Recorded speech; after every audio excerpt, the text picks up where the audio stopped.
Sisusa abaningi simemezelo sowayengumengameli uJacob Zuma sokunxenxa abantu ukuthi bavotele iqembu umkhonto wesizwe. Lesimemezelo singase sikhahlameze kakhulu i-ANC KwaZulu-Natal lapho uZuma esenabalandeli abaningi. A former president and an outstanding leader of our movement announces publicly his decision to vote for another political party and effectively campaign for that party, which we view as literally divorcing the ANC and leaving the ANC to another political formation.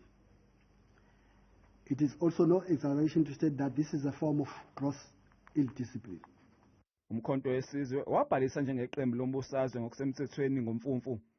I-ANC ithi abantu kumele bawazi umehluko phakathi komkhonto wesizwe owuphiko lwe-ANC nomkhonto wesizwe omusha osekwa uZuma. It is not a genuine umkhonto wesizwe.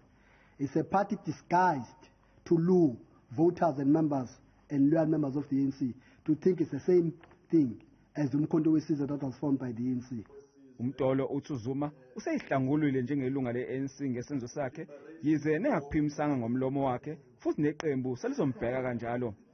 He's already chosen his path. But what we can say is that, of course, as Tlomuka was saying, that it is our duty that we must gain as more members as possible. If we lose one member, each member in a branch, not known by anyone, to us, that member's got a value. I-ANC imemezela ukuthi izoba nombuthano wokunxenxa amavoti ozanjelwa ngomengameli weqembu uCyril Ramaphosa eMoses Mabhida Stadium eThekwini ngoNhlolanja.